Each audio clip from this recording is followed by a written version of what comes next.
Strong companies, lasting partnerships, powerful events. Welcome to the Experience Builders Podcast.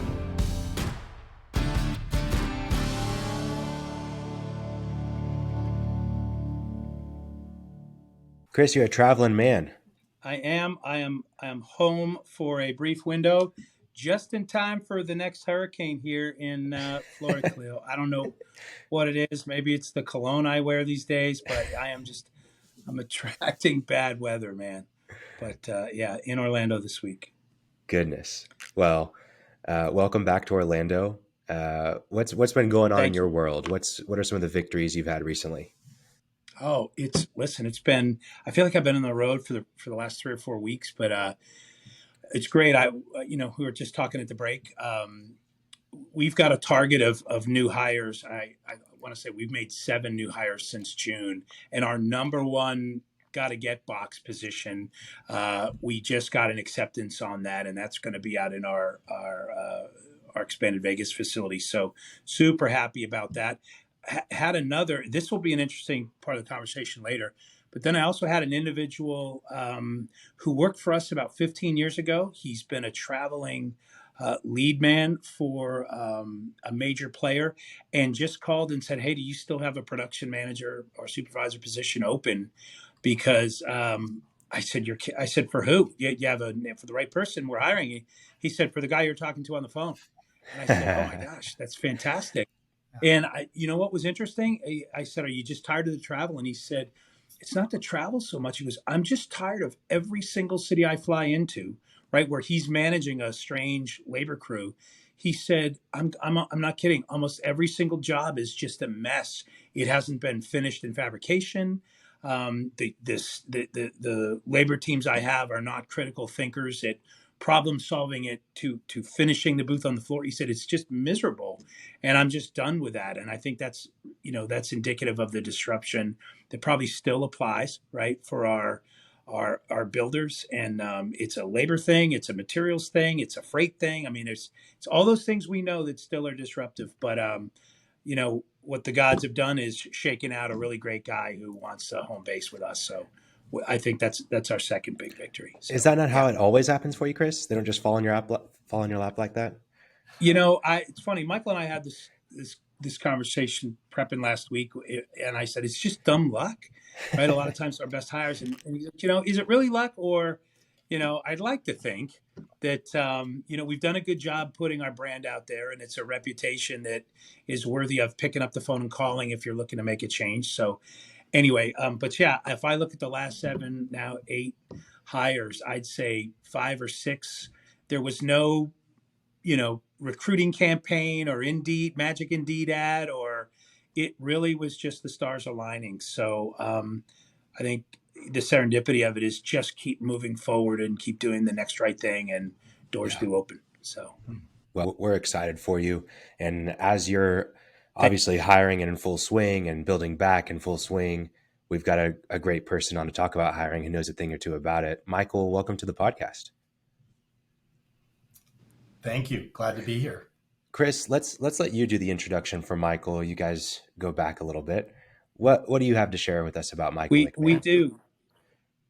I can tell you. No, seriously. Michael and I met serving on the board of the EDPA.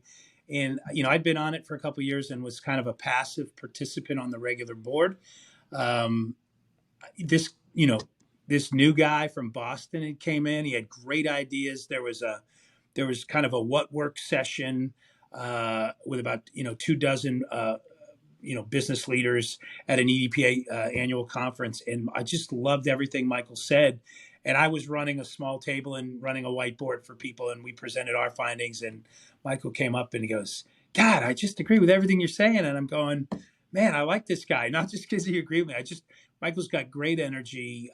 Hill Partners is a wonderful brand.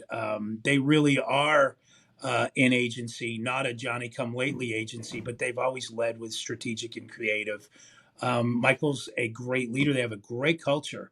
all kinds of things to emulate. So, as you know, Khalil, you're constantly trying to surround yourself with people that are smarter than you. In the absence of any of them being available, I started hanging. No, so Michael fits that mold, and grateful to have him on EDPA.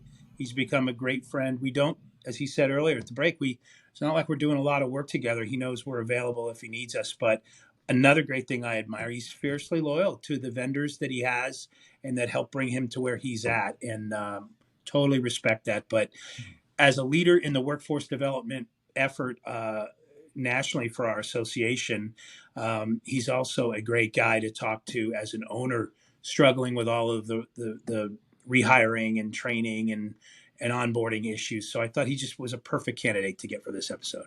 So glad. Thanks for joining us, Mike. Thanks for having me. That's awfully kind. Yeah. Awfully kind. Yeah. Lasting partnerships, right? Michael, it's the Sambuca really that I'm drinking. Yeah, there you go. Michael, tell us a little bit about Hill Partners. Tell us about how you got started in this space. You told me before we started recording here that you were in the restaurant industry originally. How did you make that transition?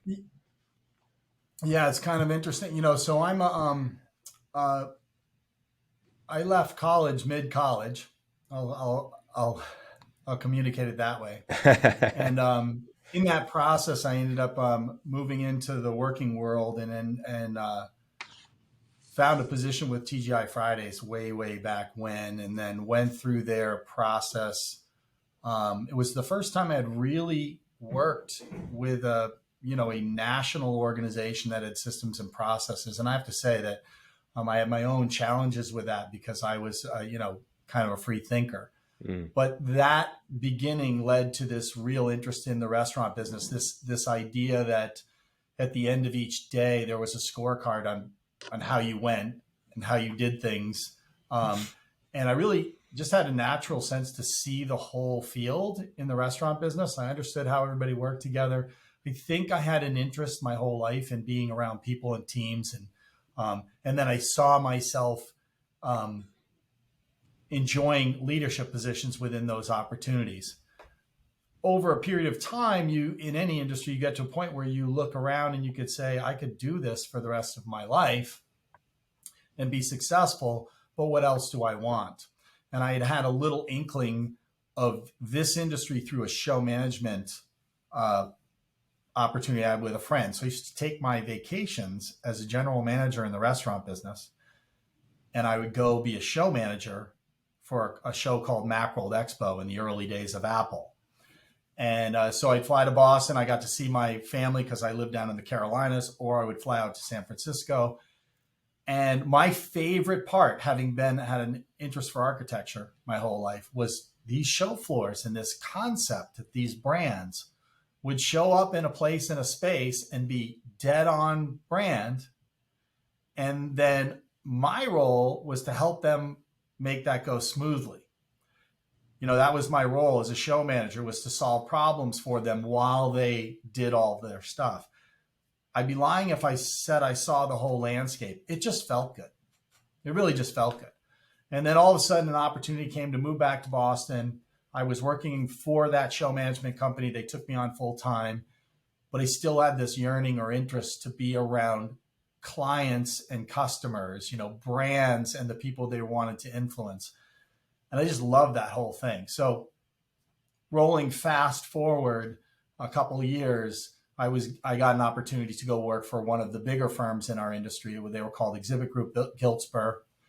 They ultimately became part of the GES thing, which is a big, huge thing. And my real pivotal moment was walking into one of these facilities, walking around, and there's a design department, there's a graphic department, there are fabricators, there's a shop, there's a warehouse. And I remember interviewing with the woman who would end up being my partner 2 years later, going out on her own. And I remember saying to my wife, going home at night, we're saving for a house. And I said, look, I interviewed today at this company.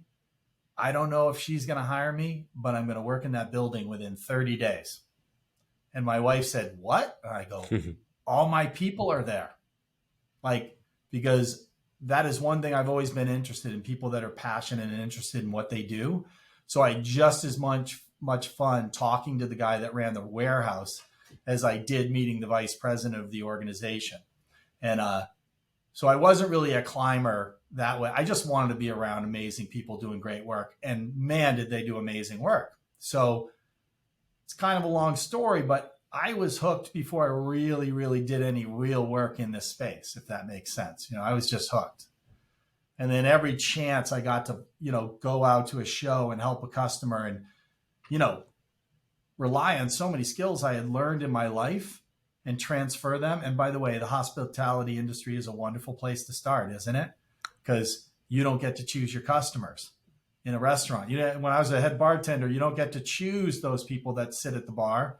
And then if you're successful, you find common ground. You learn to be interested in them. Although I was a little self-interested too at the time, but really spectacular skills. So that was my beginning. That's how I got into this industry. I love it.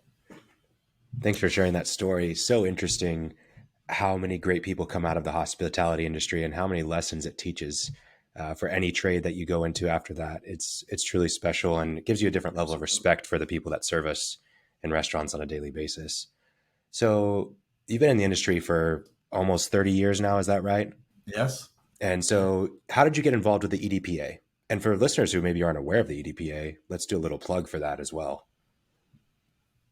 Yeah, so the Experiential Designers and Producers Association, Chris and I have been members for quite some time.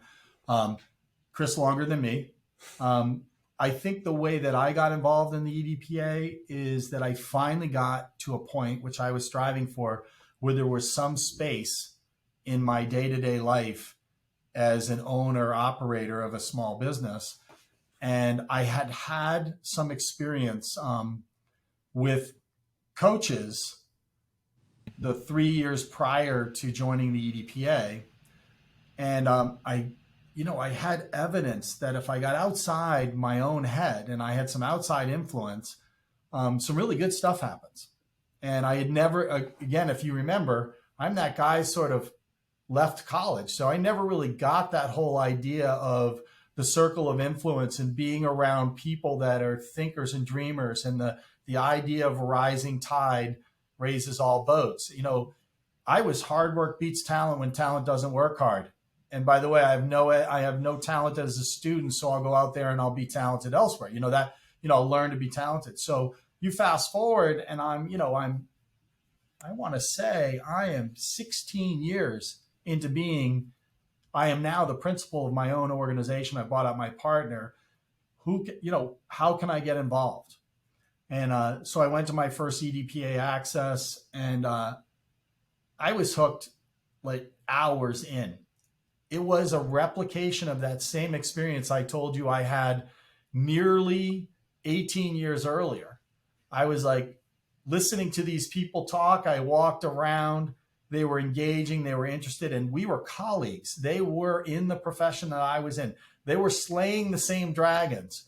Yet they were coming to this place head up, talking about their experience when I had just been head down for 17 years, just juggling and holding on to things. And I remember saying to my wife, I just ran into a whole bunch of my people again.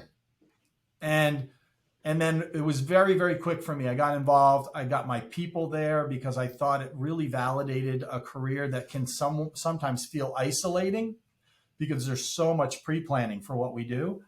Started bringing my people there, and then pretty quickly decided I was going to get more involved and asked to be, how do you get on the board? And if you want to be in an association and do a lot of work, just say, how do you get on the board? And they swarm. It's like fresh meat, right? Exactly. So that's how it happened. And then within 1 year, I was asked to be on the executive committee. It was learned by doing. I was the same as Chris. I was a very passive contributor that first year because I was, I don't mind failing in front of people, but there was no handbook, right? So it was a lot like opening your own business, especially if you don't have an MBA. It's like, do the next thing. Yeah. And then gradually overnight, I started seeing patterns.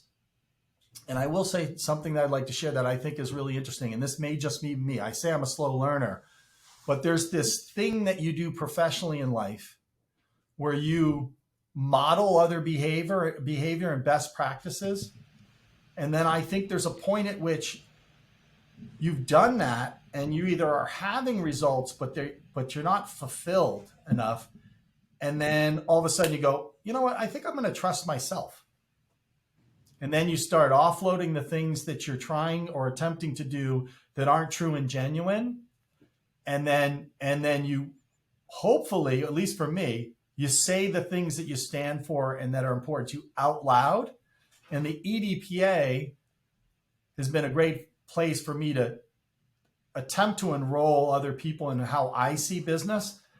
And I don't see business the same way. And it's not right. It is not the right way. It's just a way. And that's my goal in the EDPA, is to just have a voice that is uniquely mine that I share, and have people understand that we don't have to battle over being who we are, right? There's a lot of ways to be successful in business. Yeah. Yeah. Well, no, that's great. That's great. And it's an exceptional association that if you're in the industry and you're not a part of, absolutely worth joining, just to surround yourself with like-minded people that understand your challenges, understand the day-to-day grind that you're in, and are able to offer you, not just the camaraderie and the fellowship of being in the same industry, but also maybe some lessons that you can learn and tips and tricks to get out of certain situations that you might be in, or to be more successful. Chris, do you feel, just on the idea of associations, there is a genome of misery loves company? Is that fair to say? Sure. But then running parallel to that is the lack of the idea that this is a place where misery needs to enjoy, a sibling. Well, yeah. You and I are in that other lane, acknowledging it. But I think we both share the same idea about the invitation, right? So that's a great point. For those that are of our age, right?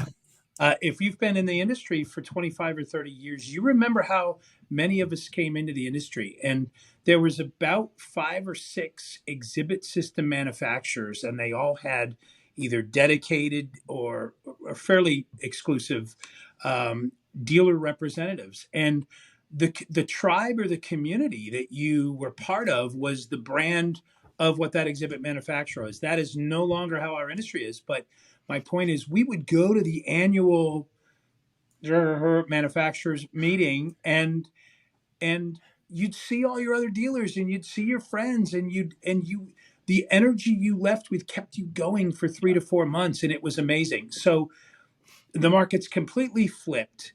I think the people that are belly to belly with the end user brands really are where the source of power in our industry emanates from, if you're in front of the customer. And so and yet we miss those gatherings where we get together with the broader community or tribe. It was interesting as I was listening to Michael talk about EDPA. So by the way, that is what I believe associations fill that need for me, and I think for many. And, when times are tough, it's nice to sit around and raise a glass and commiserate. When times are great, it's nice to sit around and raise a glass and celebrate. But what I heard Michael say he was doing in his early days, by the way, that was before the position we're all in now, where we're desperate to keep our people and are desperate to find new people. This man was exposing people because he saw it. I'm going to bring my staff to the larger community to meet the tribe, so they feel good about it as well. We validate their careers. There's a transference of energy as a business owner and leader. It's validating your own career, right? And it is a wonderful thing to be a part of. And I don't care if it's, I know the members of, IAEE and ESCA on the service contractor side feel the same way. We all get together in our communities. And so, yeah, it is. But it's not just, a bunch of old guard people. The new people, the young people that we meet and we see, the future leaders, and there's actually a structured, organized group of future leaders. So EDPA recognizes future leaders every year. Those people are so jazzed about being the next generation. They love plugging into mentors and the the wisdom. I think the smart ones do. They have great, fresh ideas. And I guess, that leads me to the purpose of this call, and was a conversation Michael and I had last week. And the subject, if I can paraphrase, was if human capital is the key to small business prosperity, then what's the right formula entering this next year? And what I mean by formula, I mean for balancing vision and talent and culture and compensation and profitability, because that's the thing, right? That's now the journey. I think whether you're a contributor to that or you're the architect, like a Michael McMahon, of that, right? Mm-hmm. So that's where we are today, finding ourselves in this disrupted state, and yet just as optimistic as the markets reopened again. It's just, but there's a lot of different things we're doing. So love to talk more about how we're strengthening the bench as we're doing that. Yeah, absolutely. So as you mentioned, we're looking for that formula of how to find good people, how to retain them, how to develop them. And man, it's a mighty formula, right? But before we get into that, let's really define what the current status of the market is. What is the climate for hiring right now? What is the climate inside of the events industry, and what are you seeing across the board? Michael, I know you've got a lot of opinions on this. Is dire the right adjective? I'm looking for it. Well, I'll just say, and we'll probably leave the concept of the EDPA in the dust here, because that's a backdrop to the real day-to-day problems that all of us as business owners have. But I will say my role as a vice president on the Experiential Designers and Producers Association is I currently hold the role of steward to the initiatives around future leader and future workforce. Okay. So, and really it's such a huge and complex issue. I want to use the word steward. I am not the committee chair of this thing. I'm a steward of the conversation that is so complex. And we're going to talk about it today, but there's no way. There's just no way to simplify it. There is no way to just simply come up with best practices. But there are jewels. I mean, just in Chris and I's, in our conversations on a day. Well, I'll say we talk every other day, but some weeks is that there are jewels in what we're doing, and there are victories in the way that we're processing the people in the industry, or what we think the industry needs, and how we're going to go about it. But this is like one of my favorite subjects right now. My career has come full circle to the point where people are the most important component of every single organization, unless you're a robotics company, although you need those people too. So what is the first question we're going to have under this huge topic is what I was trying to push for. Well, by the way, Khalil, did it sound like he was running away from accountability a little? I'm not really the guy in charge of it. But the truth is, right, there's no quick, simple answer. And just to frame a couple of sound bites, Khalil, for our listeners, the average age of the worker on the trade show floor is 58 years old. I mean, just think about that and the need to repopulate. And that was before pandemic. So we lost a lot of early retirees that are really high-level skilled tradesmen so there's a gap there. The second challenge we have is we have found out through experience and polls and surveys, the average young person under 27, 28 years old, 95% of them have never heard of our industry as a real, genuine opportunity. Mm-hmm. So, the challenge is to tell our story and about this wonderful sector that Michael and I are so passionate about to fill, to attract, both audiences. We have a tremendous need on the show floor, and then creative and project management and the front office jobs. It's still a huge need there. So what's the first question asked? Michael, you were about 6 or 8 months ahead of me on how you were reopening, and you chose to focus on hiring people not from our industry, right? Not with those traditional skill sets. You had agency people, you had great hospitality, customer service skills people. You had no hesitation to bring in good critical thinkers, but not from the industry. One question is, how's that working out 8 months later? This is a great question, and the answer is situational, right? So where we were is in a position of not knowing, right? And I remember in our industry specifically, we had gone through about 8 months of companies wanting to survive and pivoting their offering in order to, create some sort of safe harbor for their organizations in a storm. And then we can talk about the help that we got from our federal government, that sort of thing. But when I finally decided that I was going to see what and where we were going, because I'm really not an innovator. I believe that I have a very strong offering in the marketplace. And I had decided after about 7 or 8 months of what we had gone through that I can see it. And the picture for me is our offering in the marketplace is still very valid. We're going to go into a time of volatility, and the concierge approach to dealing with customers is going to be in greater need than it was just 12 months ago, because there are going to be so many unknowns. There are going to be so many people who are lost in their roles. There are going to be people doing things they've never done before because there was the great human capital shuffle. So to Chris's point, I made a decision to ramp up and bring people back ahead of the curve, because my business is not scalable without actual bodies and people that have aptitude in the roles that they're in. So we had to very quickly find out who's coming back.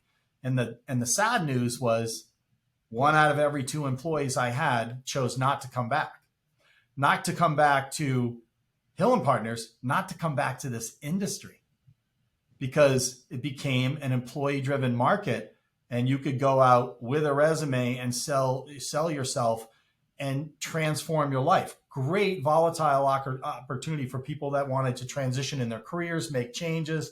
I have some great people who used to work here who have some really great jobs, and I'm happy for them. But what that left with us is this model and this idea of how our company must be to bounce back. And I had a choice, and Chris and I, we're of that age. You say, well, I can do what I did before, which I could take 10 years to build this thing. Or how do I decide to create the opportunity for us to recover at an accelerated rate with what we know? So we looked for people, like-minded people. Our organization did a lot of work on values and core competencies. Our core values, they sort of guide us. So we decided to look for those people and look for people that embodied the things that were important to us. But I did make one mistake. What's that? I had developed the organization.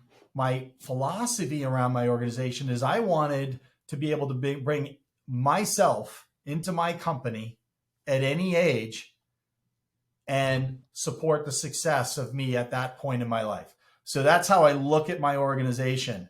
And as you can imagine, I've gotten older as I'm doing it. But the initial idea around that, I was 34 years old. So at any time in my trajectory in life would have been, 20, 22, 24, 26, 28, 30. It really topped out at the professional aptitude of around 30. But we built an organization on that. We built a very youthful organization, a lot of people with a lot of energy and interest, and that one commodity in their life that they don't even know, which is drive and expectation for their futures, right?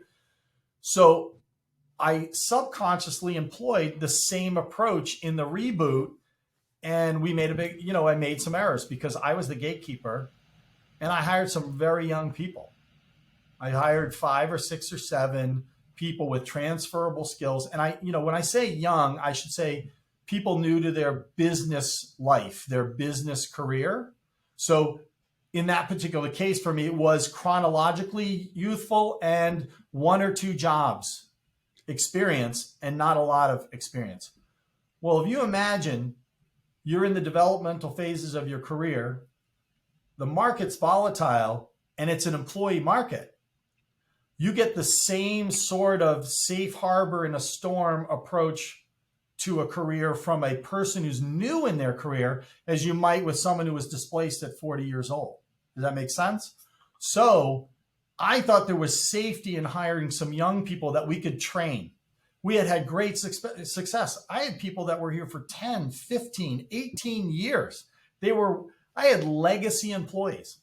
So what happened is within 5 or 6 or 7 months, when everybody started rehiring, those same people were still looking for their best job. So we had a 50% turnover rate with the first 10 hires.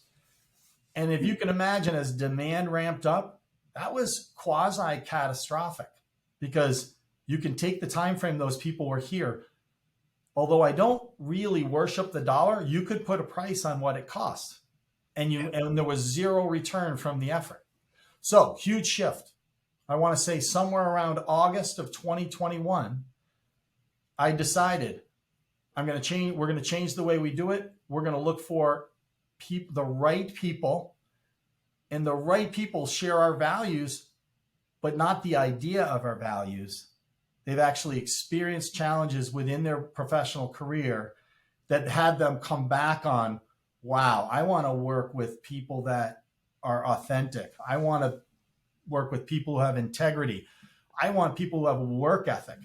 I want people who are dependable. And in our case, the last value is I want people who are creative. But they need the wisdom to know that they didn't get it elsewhere, right? So is that a kind way, Michael, of saying I was looking for slightly older people that had some of the professional maturity because they've been out in the workforce for a while? Well, I will say no. Well, I guess if we're going to do what the world does and sort of, categorize, which I don't want to do because I have rule breakers. I have a young man who came right out of college as a referral, and he embodies everything in our values and our core competencies. And he also has the humility to say, I have a lot to learn. And he's killing it. He's killing it. But if I would answer honestly, yes, the parameter was, we're looking for people that have been at a company long enough to have slayed some dragons or overcome no or objection or wait or any of those things that we've all experienced in a company. And if they did it 2 times, I could actually ask them, wow, you've been here you were there 3 or 4 years. Geez, you must have overcome a lot of stuff. And then the stories come out. And then if you're talking to 5 or 6 people and you get to that point, because they're those type of people, someone stands out. And then what it is for the organization is, if you're going to bring people outside the industry in with transferable skills, what we learned afterwards is, oh my gosh, we don't have the time for them to just say, I love working here. I love the culture. I love the work. I'll probably be good at this in 3 years. You know what I mean? Or I couldn't have my own people say, it's going to take you 5 years to get this. There is no employee out there that thinks they're going to wait 5 years for anything, right? And I don't blame them for thinking that. And then if we look at the statistics that are out there now, the modern employee expects to be at their current place of work for, some studies say, 2 to 5 years. Other studies say 2 to 3 years. So, and there's nothing wrong with that, because the right person, if everything works out, they're going to be the person who's with you for 5, 6, 7 years. So it's a fascinating time, and we've made all the mistakes. And I'm happy, if you want a space, I can tell you some of the distinctions we've made and the changes we've made in the process of bringing those people along. I think it's fascinating. I mean, by the way, I know Michael well enough to know what he is saying right now is 100% authentic Michael McMahon. This is not a company or an individual that targets youth or targets or ignores youth, or just, it really is the value, the shared values, and you're looking for the special sauce components. Whereas I think right now, a lot of people are focused on specific trade skills or business skills, and it's a lot of those traditional skills. And we had shared a study that I think it was USA that had it out earlier this year, that, Khalil, I don't know if you saw this, but the average college graduate, right, coming out of college with 4-year degree, their expectations is they're going to make $130,000 a year in income their first 12 months out of college. Yeah. And the statistics show that engineer with a 4-year degree or that science major is going to make about 55,000. Put that up against the backdrop of the average medium household income in 2021 in the United States was $67,000. So you wonder why these smart, bright young people coming into the workforce keep changing jobs quickly, or we see higher levels of anxiety, right? Because they have unrealistic expectations. And as Michael said, nobody wants to be told, boy, in 5 years, you're going to be awesome, right? So, this is a huge paradigm shift, I think, as we're all trying to find the solution for the talent gap right now that exists. We know there's 10 million less workers that are, for some reason, either retired or sitting on the sideline. And now we have this other component with young folks with sort of distorted expectations. How do you? That's what we're all hiring into. And so, some of the questions we have: would you hire Mr. or Miss Right now if you can't find the right person, or do you just not? Hire the person is probably not a long term. All right, so I love that you just asked this question, because while you were talking, I'm thinking about you and your organization, and there is a portion of your organization because you provide a variety of benefits for your customers, but there's a portion of your organization that could activate 200 workers, right? And those workers may be teetering on the low skilled to experience end of the destination fulfillment activity within our industry. And, we could name all of the roles in that space, but there is a portion of the people that we talk to within this industry, or we're talking about, we're like, yeah, I understand your challenges with, getting the next project manager or account manager or CAD person or designer, and those are all real things. And there's a culture match involved, and how do you match their expectation for what they'd like to do for work in an employee-driven market with the demands of this industry and what has worked in the past, which is hard work beats talent when talent doesn't work hard. And until we tell you you're talented, you're going to work your butt off, right? You're going to work. So, but there is the other end of the industry that really desperately, we can't generate enough willing people to just even step into roles to learn. So, I can talk about my organization, which is, my organization activates hundreds of people, hundreds and hundreds of people through the partnerships we make with high value partners who are executing on behalf of portions of what the picture is that we're trying to create. We cannot do it without those partners. So while I know we're going to talk about sort of these ideas of what has worked, and I'm glad to share what's worked here, what's not lost on me is the fact that there simply aren't enough people right now to pull in and cull into those high value career oriented contributors that are going to basically shape the future of this industry. So when Chris says, there's a long-winded answer, but when you say, do you hold out for the person who shares your values and has some of or enough of your core competencies, or at least transferable core competencies to bring, do you hold out? Or do you hire because the demand is there and you're fighting for your survival in this space? The answer is yes.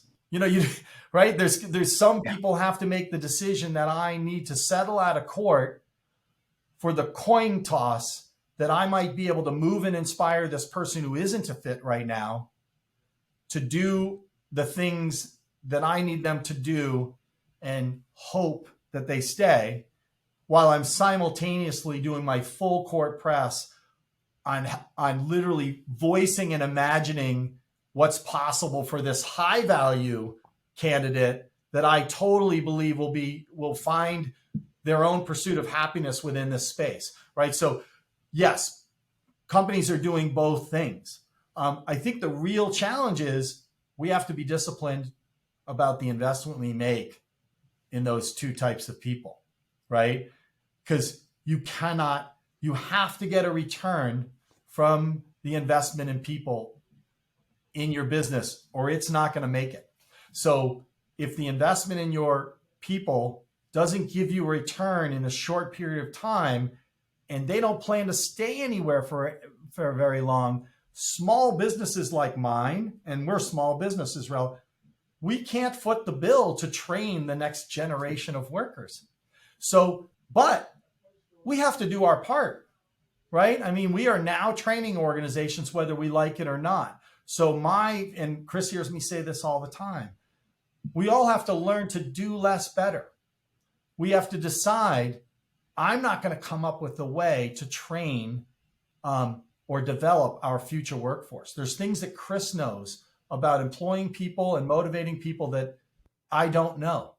But what I need to do is say, you know what? I need to have a program within my organization that I finance through my annual budget to train, move, inspire, get experiences for these people that I have decided are the right people to join the organization. And then I have to decide how many of those people do I have the capacity to do that with. And that is, I don't know, a human capital supply chain problem, right? Because well, I mean, you go from city to city with your client events, right? And your labor plan is really, I'm demanding quality by using the unemployables, right? I mean, that is the case in a lot of markets, right? If you're in a city like Las Vegas or Orlando, right, where there is a high volume of event activity, you see the collective talent of the workforce rise because you can keep them busy, 312 days a year or 293. But when you're in secondary markets or in remoter locations, right, and you're, and your labor plan is, hey, bring a friend to work day, right, and yet your brand side client is often there going, why is this taking so long? Or, I mean, anyway, that's in the event business, and I know most of our listeners get this, right? That's a thing you run up against, depending on where you're at. And jurisdictionally, right, there's cities that if we sign a union contract and we have 7 or 8, right, there's things you can do and there's things you can't do.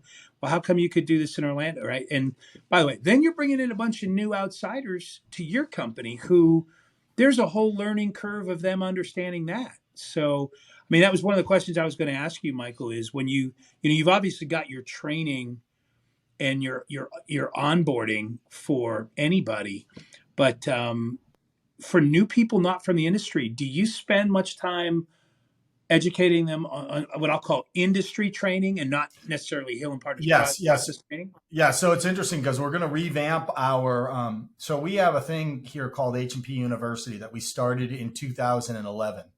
And if I'm going to be perfectly honest, it's been a bumbling sort of thing over the years, because just as you figure something out, it becomes, in this day and age, it actually becomes obsolete.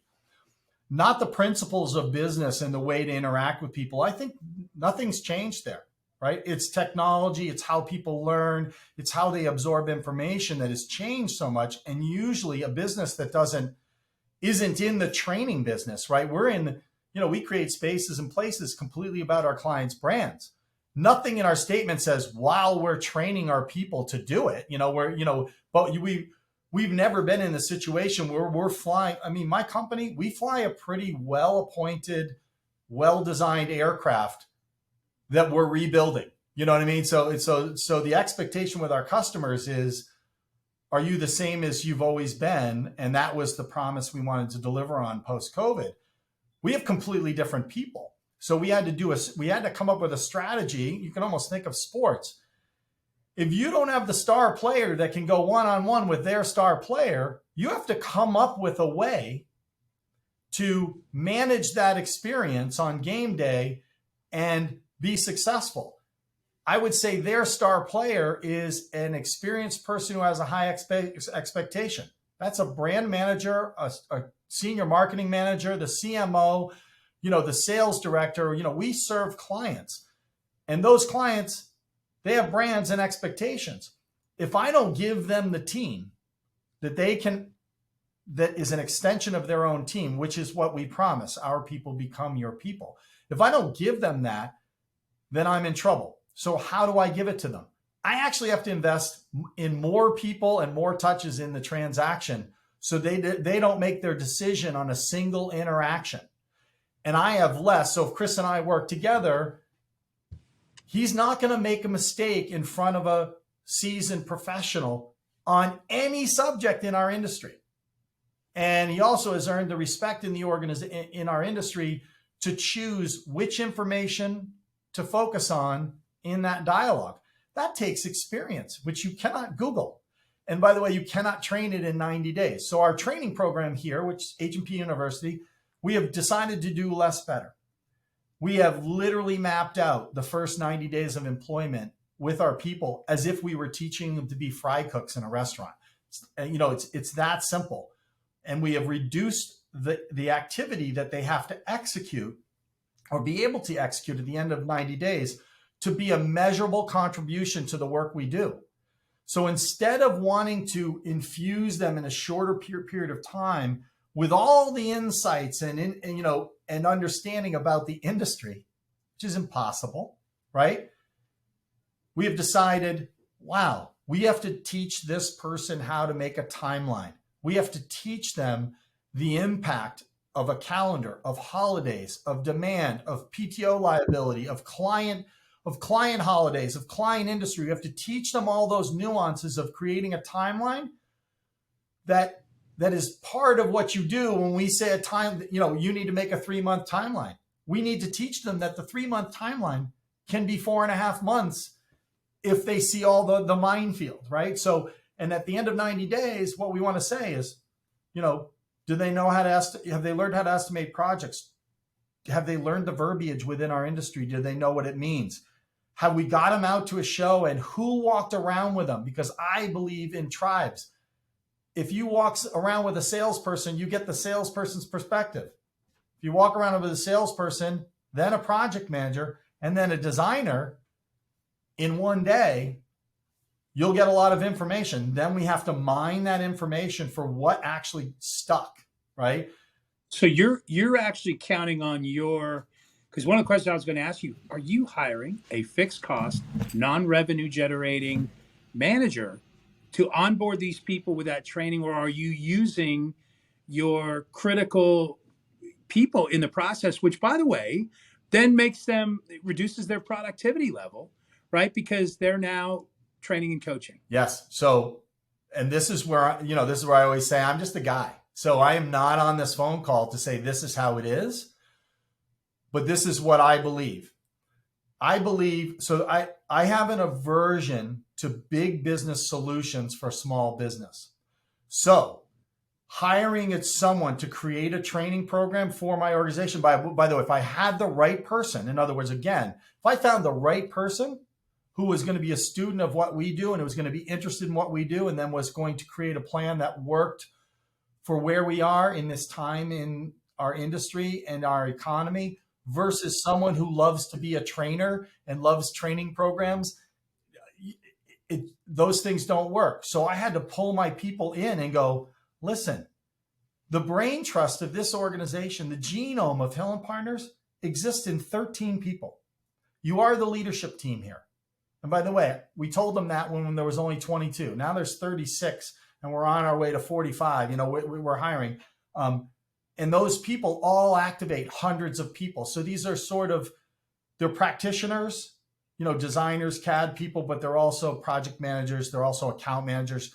They're highly involved relationship managers that are in our sales team.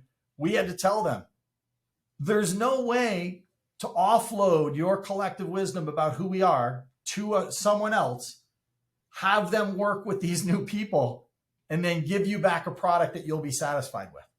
It won't happen. We don't have the time to do it. So we need to be training every single day. We need to be thinking about what people's experiences are. What we did do in the organization is I went around and said, you're on the admin team, you're on the admin team, you're on the admin team. Then we pulled the administration team in, and they all have different roles, and said, you are responsible for the genome of this organization. If everyone disappears, there's going to have to be some sort of document that tells me how we do this, how we've done it, and everything needs to be up to date. So we're in the constant process of updating job descriptions and that sort of stuff. I'm free, as you know, Chris. I do everything and nothing here. My job is literally to walk around and literally raise the game as best I can with everybody. I know. I want your job. I've wanted your job for years. That's right. Exactly. Khalil, one of the things I want to get to is, Michael's mentioned a couple times, it's an employee's market, right? So we're all feeling the need to, there's this runaway compensation train, as talent is short, and I don't think we figured it out, Khalil, but you're a guy that's coaching small businesses on a lot of different, verticals. How do you stop that? How do you stop the runaway compensation? Or can you, when the talent pool is this thin?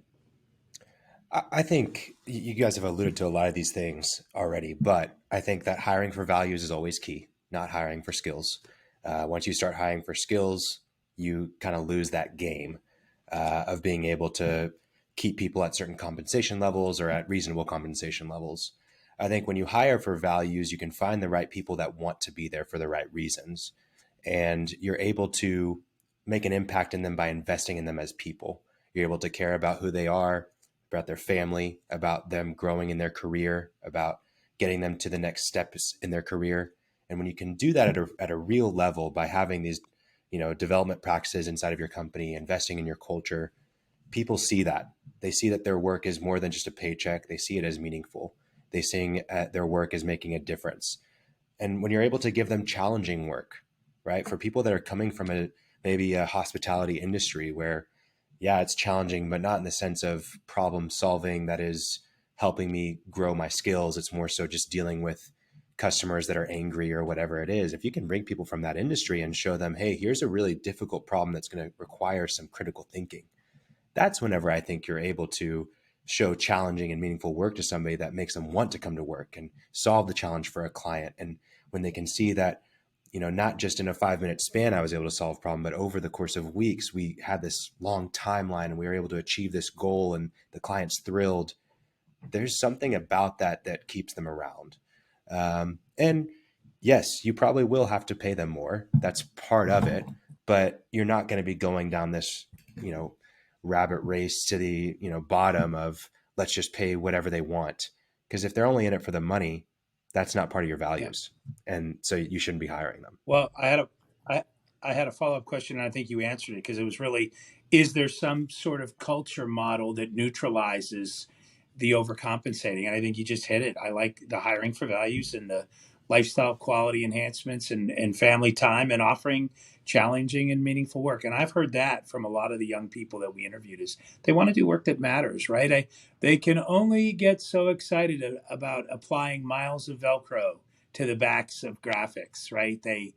We've got to give them an opportunity to, but to our industry's advantage, Michael, we do really visual stuff, right? We build cool stuff, right?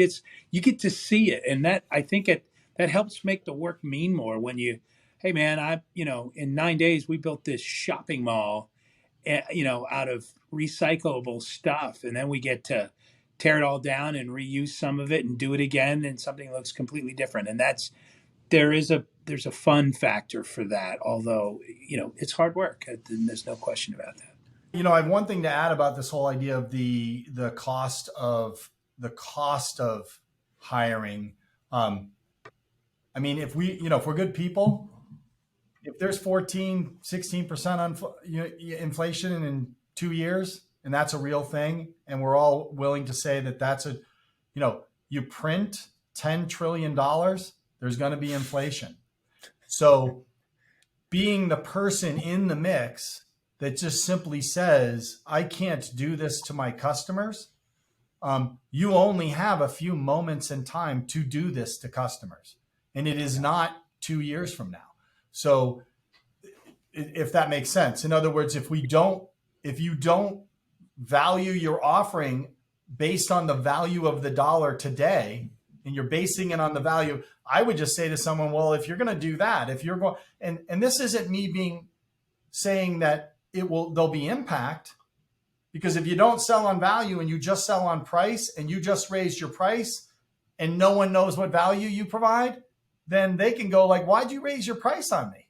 Right? So it is true that in a moment of increasing prices, you got to be on your game, right? You really have to be on your game. But if we're about engaging high performing people in the work that we do, how good are we going to have it if they're coming to work each day and all the people in their circle have seen some relief in this inflationary environment? So this is what I would say to other business owners, which is, I can imagine someone saying, well, that's easy for you to say. How do you know it's easy for me to say? It's not easy. If you're going to spend $50,000 on an employee to join your team because that's the value proposition that you believe, and the market's saying that's 65 today, you're spending $15,000. You're already going to spend 50 grand. So it isn't an extra $65,000. That is so obvious to say to business owners, but the emotional challenge for someone who's been an employer is the dollar figure. And then if you take seasoned people, I have the conversation here.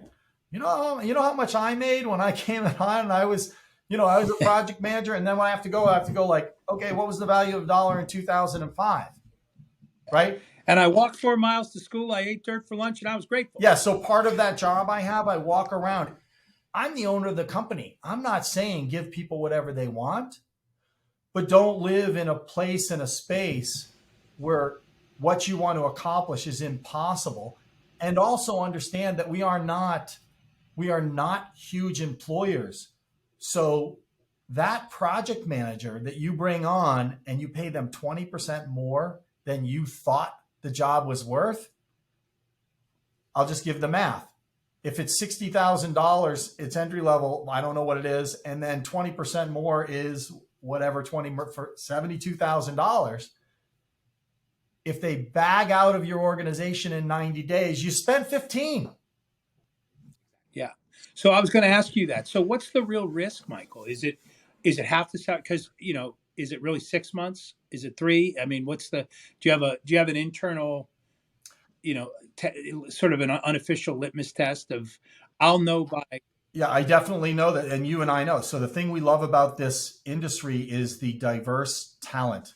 So many different people who do different things. That's why people love this industry, because if I'm a guy that likes to sit at my computer and work on CAD drawings, I get to have lunch with someone who was just in Brazil for 2 weeks, right? That's cool. I'm not sitting in an accounting pool with 20 different people working on the same spreadsheet. Not that that's bad, but it's a very rich environment. So when you say that, there is no way to say if it's 6 months, it's 2 months, it's whatever. It actually is human beings in our industry. It's a situational thing. But what I would say for me, my risk tolerance is I need depth of bench. I'm a conservative business owner. I need farther to fall. So if Khalil is on my team and he's a super, super high achiever, I love that guy. I wish he could do twice as much. I wish there were 2 of them. So my risk tolerance is very, very high if he decides to go do something else, right? But if I have him on my team and then I have 4 other people who in some way, shape, or form could stack up to about 70% of Khalil, 70 or 80% on their best day. If Khalil leaves me, I'll be okay. Right? Because if I believe in a tribal approach and a discussion approach to all challenges, I can get enough smart people in the room. Is it less efficient? Yes. But is the risk tolerance for me as an owner, is the risk tolerance with my customers, it's been effectively lowered. So to that question, is it 6 months? I actually think it is depth of bench for the plan and the approach that you're taking to market. And this is where we're all in trouble, because if your entire identity is you need to triple the size of your business to make money, really tough place to be in if there's no human capital. However, if you're going to do less better and you have an upmarket offering, you have a very clear value proposition. And this is you, Chris, right now. This is exactly where you are. If you're an upmarket offering in the space that you play, you get to actually choose at what level of efficiency do I need to be and still be true to myself and genuine to my brand and occur that way for my customers. And then that's what each of us needs to be striving for. So, up here, we know some big players in it. They might need 8 project managers right now in order to succeed. That's tough in this market. I'll take another one. I'd take 2. I'd take 3, but I need another one. You know what I mean? In my company. So I can be a little more patient. And by the way, if we're talking about what the cost for that is in the marketplace,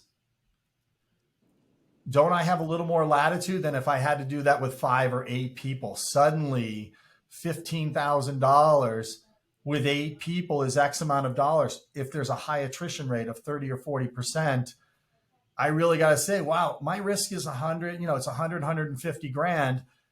And if I'm chasing profitability, that's far out, right? Wow, I'm just thinking of another question that I think we should cover. But anyway, if that's resonating with you guys, that's how I see it. I see it as a small business owner. Do you see the talent pool problem easing next year or staying the same?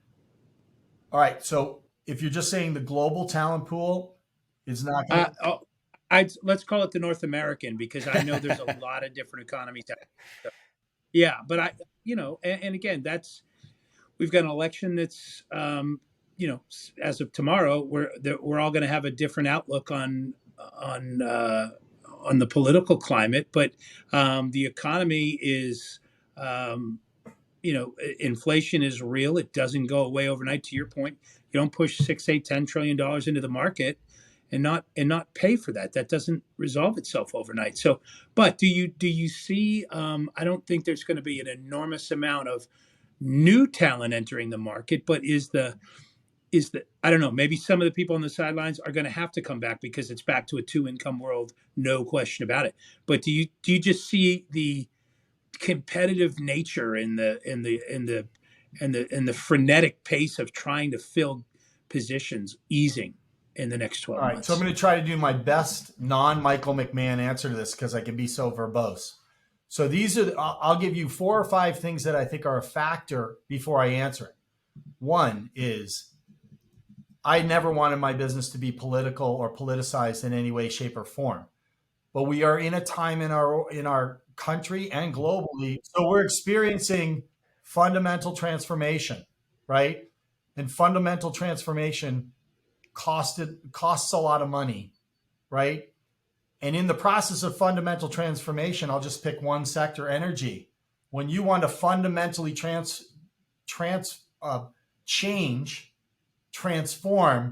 energy use on the planet, you have to raise the price of the cheaper energy, which we all know, right? So if that's the case, then right now my neighbors are going to experience one of the most expensive winters they've ever experienced in the United States.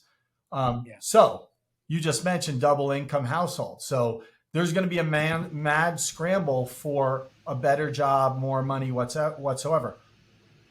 So there's another factor. The only way to bring down inflation is to lower unemployment. The only way to lower unemployment is to either fill the jobs, which we don't have people for, or decrease the number of jobs in the marketplace, right? So the only way you decrease the number of jobs in the marketplace is you plan for a quasi-volatile recessionary period, and all the big companies on the planet lay off people and try to do the same with less, right?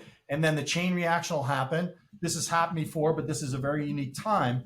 Well, and it's happening. Some of the sectors are happening now, right? That we're starting to see some of that now. Right. So if that happens, big business will slow the economy, and small business will be in that same space that I just told you about, that I shared, that I think we all agree on. The upmarket offering in a down market, conservative business, not a lot of debt and everything, you have safe harbor in the storm because you get to work with what you have, right? But if you're going somewhere and you've been ambitious after this big correction, and by the way, we had a huge, massive recovery, You could be very optimistic, but then I'll say one more thing. It's the last thing. I don't know how many of them are. We just completely exhausted our highest value employees for 14 months straight. We asked them to help us lift our organizations, and we were loyal to them. We took care of them as best we could, but it took a toll. So a percentage of those people are going to say, I don't know if this is worth it. And whether the grass is truly green, because you know what? High achievers work hard anyway. So they may go elsewhere and try to be a high achiever without the craziness, or they might stay in this. But we can't take advantage of them. And when I say take advantage of them, I've been taken advantage by my employees. I hired people. You know what I mean? I mean, they're taking advantage of an opportunity that this company provides. And so when I say take advantage, I don't mean abuse. I literally mean take advantage of opportunity. So we took advantage and communicated with our best people. This is literally head down rock and roll time. You know, we're building back. This is how it is. And we were able to leverage that because they came from not having, right? The thing they never imagined was there was no job in this industry before. So now we're going to go into 2023, and that is my biggest concern. That's my biggest concern is how do I keep my best people from the burnout and exhaustion? Yeah. What is the next thing I say to them? And this is my belief, and I'm just going to share this again. I'm a small business owner. I don't know what to do. I just know that you need to do the next thing. And I'm going to tell each one of them, I see what you've done. I appreciate what you've done. What is it that you need from me, or you believe you need from me for us to keep going? And I know that 8 out of 10 will be, I'm good. Because those are those people, I'm good. Because by the way, just being interested in them is the thing that they want to hear. You're seeing me bust my ass, right? But it is fair for them to say at some point, there's no amount of money you can give me to do any more of this, right?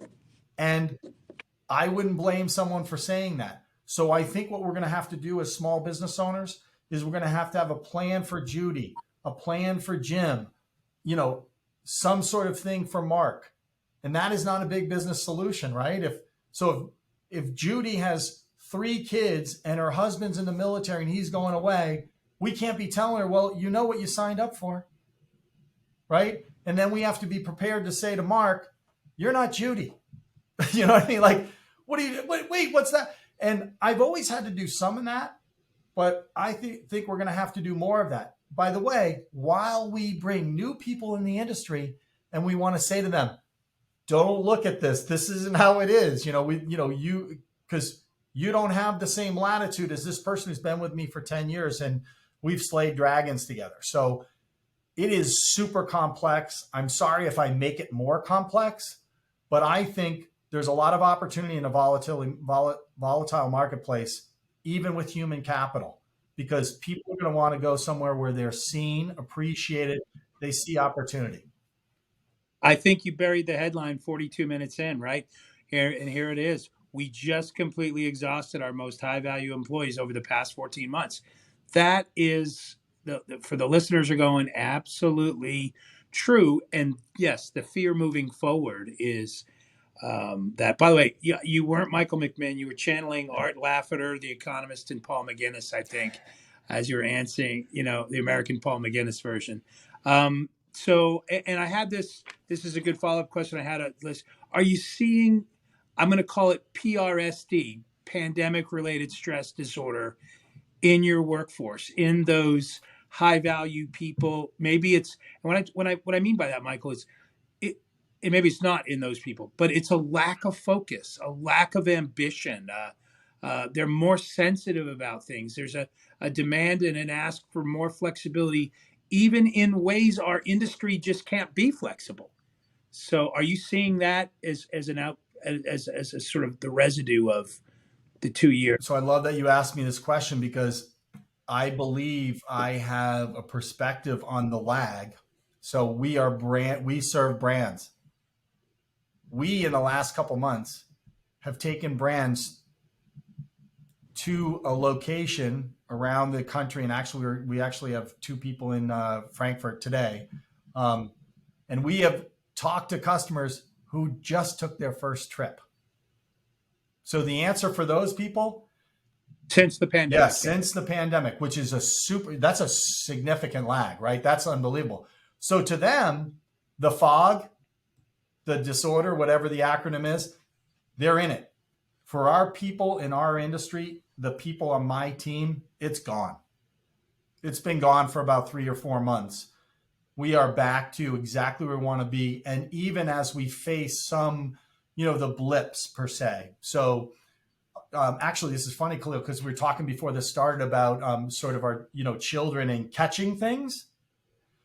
We are in this new experience of people that have been isolated. Now their children, everybody's interacting, and there are these things that people are catching that are non-COVID related, right? But they're stopping households, right? And because the genome's working on like, oh, how do we get back in this thing where we're banging up against stuff that's trying to attack our bodies a little more regularly. So even with that, my team, their children, they've already been in that for a few months and everything. And the way they're responding to it is, this is just going to have to be how it is. We've got work to do.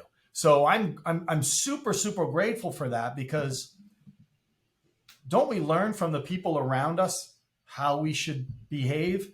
And in our industry, in my company, people are showing up just the way they always have. I mean, we are on brand. It's awesome.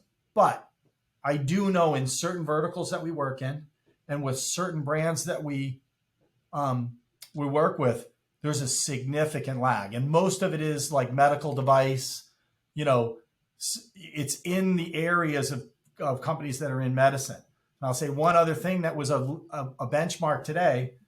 Lauren, who you know on our team, and Michael Vallone, they're at their first client meeting that the client called in their facility, the first one in 32 months. The very first time that our people have gone to pitch and talk about a project with a customer in 32 months. So that's a long time. That's a long time for people who are in the experiential economy and literally focused on face-to-face engagement. That's just nuts. So we look at that as, well, all right, let's do more of those. Even though we know there's going to be a lot of this, we're all comfortable with this. But man, I don't want my relationship with you, Chris, going forward to be just this.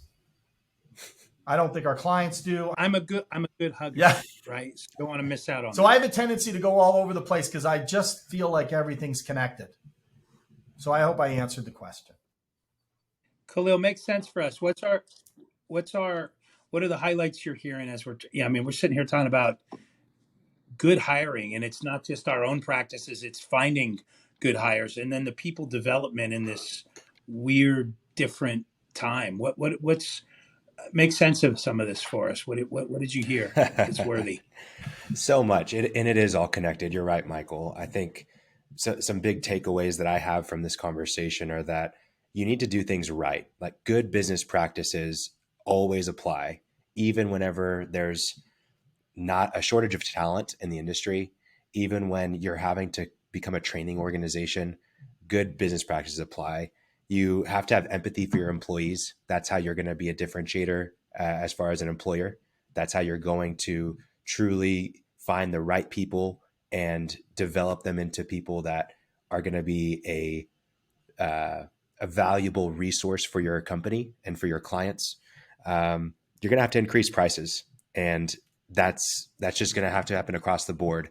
Your suppliers are not all of your suppliers are increasing prices on you, and you shouldn't have to pay for that. The customer should have to pay for it. So don't be the person that just eats the cost. Continue to pass it on to your customers. That's probably going to mean you're going to have to say no to some projects as well, because you can't do it at that price. And that's what's going to allow you to also pay your employees a little bit more. I love what you said, Michael. Sometimes as business owners, we see the full salary price that someone's asking for, and we think like, I don't even know if this is going to work out. Like I can't pay that much money. But the reality is, if you're giving it a 9-day performance review to see if this needs to continue, you're only paying $90 of that salary. It's not the full, $20,000 increase than more than you were expecting, it's really only 20,000 divided by 12, times 3, sorry, for 90 days. And then I think another really good point for the training organization as far as developing people is it's going to have to be a team effort. Everybody on the team is going to have to get involved. That's how it's going to be done well. That's how it's going to be role specific. And you've got to look at your whole team and have that whole approach as a leader that, hey, we all are going to be a part of this effort together. And so much of being that leader is being able to tell that story, being able to cast that vision and get people along for the ride. And if they're not along for the ride, then you probably don't want them there. If they're not willing to do those things, then they're not a fit for your values, right? And that's why values matters whenever you're hiring people in general. So such a great conversation, and probably something that we could continue talking about for 2 hours. I'd love to end with just a simple takeaway, Michael, that you would have for the business owner that's out there that's dealing with this, full frontal right now. They're right in the middle of it. What is something that they can actionably go do right now? All right, I have 2 things that I think they can just adjust in their framework, the way they view things. One is the amount of money that you pay someone is for future work. So we live in this world of budgets, right? So if you bring someone on your team and you just sort of gave a reflection on that, it's for the next 12 months, right? So there has to be an exchange for those services. So allow yourself to pause and let the future happen and trust your decision with that new person or that new employee, right? And then a 6 degrees of separation from that, budgets are suppositions in advance of performance, right? So the weight of setting a budget for a future year is there's always this battle between the low risk tolerance. We'd like to do 5% better than last year or whatever, or the economy's crazy. And so we set these budgets, but they're still in advance of performance. So all I say to a business owner is understand that. And then you get to decide, what are you willing to risk to create the performance you want to have? Because it's not given. It literally is not given. And that's the work we do. It's the fun work. Fantastic. Chris, is there anything, you're in the middle of hiring, you've just hired a bunch of people on your team recently. Any recommendations that you have for people as they're trying to build back, grow their workforce, develop their workforce? What recommendations do you have? Yeah, my 2 takeaways from what I've heard that I'm going to start using right away is I'm going to emphasize more on values hiring. We're going to talk more about that with the new people, because I think it was a young person that reminded me that great culture is more than just free Panera, right? You've got to figure out how to really walk the walk. I think we've what I heard here woven in a couple of times is just communicating more with the team that you have. Let them know what you're doing and why you're doing it, and that goes a long way. The second big thing I'm going to do is everybody here, all those high value people Michael talked about that we're really taxing.